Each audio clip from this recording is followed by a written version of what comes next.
Election card తీసుకుంది tax మనం కడుతున్నాం కదా, ఎలక్షన్ కార్డు పట్టుకుంటాము.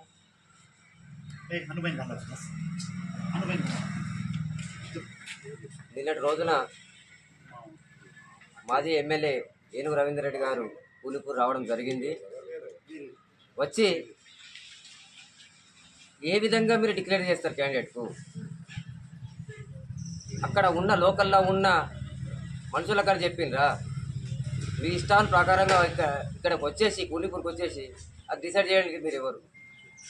అసలు మీరు కాంగ్రెస్ పార్టీ టీఆర్ఎస్ పార్టీ?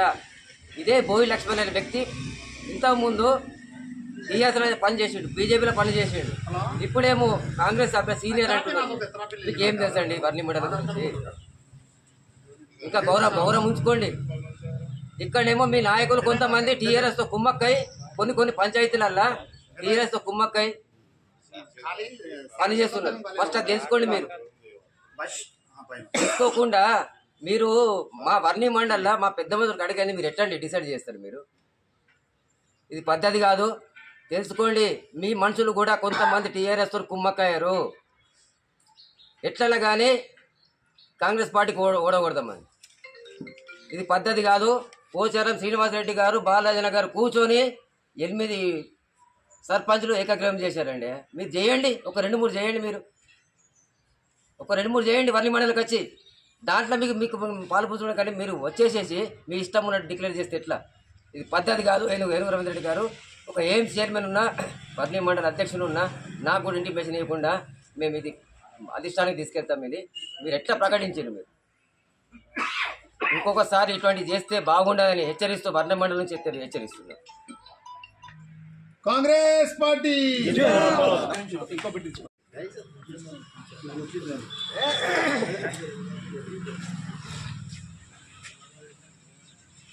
ఇప్పుడు జరుగుతున్నటువంటి స్థానిక సర్పంచ్ ఎన్నికల్లో భాగంగా గత వారం రోజులుగా పెద్దలు పోచారం శ్రీనివాసరెడ్డి గారు, agro university chairman Kasa Balaraju గారు, స్థానికంగా ఉండే నాయకులు అందరం కూర్చొని మేము కాంగ్రెస్ పార్టీ మద్దతుదారులకు సపోర్ట్ చేద్దామని ఆలోచనలో ఉన్నాము. నిన్నటి వరకు కూడా నియోజకవర్గం కానీ, మండలం కానీ, ఏ గ్రామంలో కానీ, రాష్ట్రంలో కానీ కాంగ్రెస్ పార్టీ తరఫున ఎవ్వరికి కూడా ఇంకా పత్రికాముఖంగా ఎవరు డిక్లేర్ చేయలేదు. ఎందుకు చేయలేదంటే నామినేషన్లు అయిపోయిన తర్వాత ఎవరెవరు పోటీదారులు ఉంటారో వాళ్ళందరూ కూర్చోబెట్టి అందరినీ ఎక్కువ మందిని గెలుచుకుందామనే ఉద్దేశంతో ఉన్నాం. కానీ మీరు కాంగ్రెస్ పార్టీలో గత 10 సంవత్సరాల నుంచి చేస్తున్న ఒక వ్యక్తి పేరు చెప్పి మీరు వచ్చిందే 2 సంవత్సరాలు అయింది కాంగ్రెస్లకు. 2 సంవత్సరాల కింద అసలు మీరెవరు? ఏదో అదృష్టం తప్పి మీ టికెట్ వచ్చింది, పార్టీ నిర్ణయాన్ని సాధించి పనిచేశాం. అయ్యా 4 సార్లు ఎమ్మెల్యే గెలిచావు ఎల్లారెడ్డిలో. నీ ఎల్లారెడ్డిలోనే నువ్వు తిరిగే పరిస్థితి లేదు. ఇక్కడ ఓడిపోయి ఉన్నావు. నువ్వు మాకు నీతులు చెప్తే ఇక్కడ ఒరిగేది లేదు, భయపడలేదు. ఇది నేను స్థానికంగా ఒక పీసీసీ డెలిగేట్గా ఉన్నా, గత 20 సంవత్సరాల కాంగ్రెస్ పార్టీలో క్రియాశీలకంగా ఉన్నా.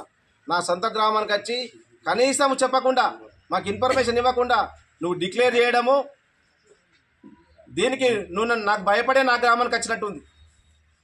నాడు ఎల్లారెడ్డి పోదాం, నువ్వు కూర్చుంటావా? కాంగ్రెస్ పార్టీ మీటింగ్లో నేను కూర్చుంటా చెప్తా. ఎర్రాపాడులో నీ అక్రమాలు తెలుసు. కోనిపూర్లో కొన్ని బండలే ఉన్నాయి, బండల కన్నా మా గుండెలు పెద్దయి. నువ్వు ఇటువంటి అక్రమాల మీద దృష్టి పెట్టినా సాగేది లేదు. ఇది మీరు స్థానికంగా ఉండే గ్రామ అధ్యక్షుడు చెప్పారా, మండల అధ్యక్షుడు చెప్పారా, జిల్లా అధ్యక్షుడు చెప్పారా, రాష్ట్ర అధ్యక్షుడు చెప్పారా డిక్లేర్ చేయడానికి? మేము దీన్ని పీసీసీ దృష్టికి తీసుకెళ్ళాము. మేము ఈ విషయంలో మీ మీద చర్య తీసుకుంటాం. ఎందుకంటే రాష్ట్రంలో ఎక్కడ లేని విధంగా మా ఎమ్మెల్యే గారు 8 మండలంలో వర్ణి మండలంలోనే సర్పంచ్ డిక్లేర్ చేయడం జరిగింది. మీరు ఏకగ్రీవం. మరి మీ దీనిలో మీ ప్రాధాన్యత ఏంది? మీరు ఎక్కడున్నారు? పున్నం అమాస తప్ప మీరు వట్టి రోజు రారు. ముఖ్యంగా నియోజకవర్గంలో మీరు ఏ మండల అధ్యక్షుడిని కూర్చోబెట్టి డిక్లేర్ చేసారు? లోపాయికారిగా టీఆర్ఎస్తో ఒప్పందం పెట్టుకొని వాళ్ళతో చేతులు కలుపుకుంటూ నీ క్యాడర్ని కొంతమంది పంపించి ఈ ఎలక్షన్లో మీరు ముందుకు వెళ్తా ఉన్నారు. ఇక్కడ మీ ఆటలు చెల్లవు రవీంద్ర రెడ్డి గారు. మేము చెప్తా ఉన్నాం, ఈ విషయంలో బహిరంగ చర్చకు రండి. వర్ణి మండల గుర్రబొమ్మ దగ్గర కాంగ్రెస్ పార్టీ సిద్ధాంతాలు ఏందో నేను నేర్పుతాను. ఇంకా నీకు తెలియదు. చాలా మందికి ఏళ్ళు ముదిరిపోయి ఉన్నాయి. మేము నువ్వు ఇంకా 2 సంవత్సరాలు ఉండేది లేదు, పోయేది లేదు. కాబట్టి చెప్తే హెచ్చరిస్తా ఉన్నాం. మేము పార్టీ పరంగా మాకు తెలియకుండా పార్టీ డిసిషన్ తీసుకున్నట్టయితే నిన్ను ఊరుకునేది లేదు, నీది ఇక్కడ జరిగేది ఒరిగేది లేదు, పీకేది లేదు. నీ పక్కకు ఉన్న కూడా ఏమైందండి, మేము డిస్కస్ వచ్చిన వాళ్ళే కాంగ్రెస్ పార్టీ, మేము సభ్యత్వం లేని వాళ్ళు ఉన్నారు, మీకు కూడా లేదు. బీఫామ్ వచ్చి పోటీ సభ్యత్వం ఇక్కడ మీకు. ఈ కాంగ్రెస్ పార్టీలో ఏగాలంటే కొన్ని సంవత్సరాలు కావాలా. మీరు 2 సంవత్సరాలు అయింది, మీరు ఆల్రెడీ రిటైర్మెంట్ వ్యవస్థలో ఉన్నారు. మీరు ఇటువంటి చిల్లర రాజకీయాలు మానుకోవాలని చెప్పి హెచ్చరిస్తా ఉన్నాం.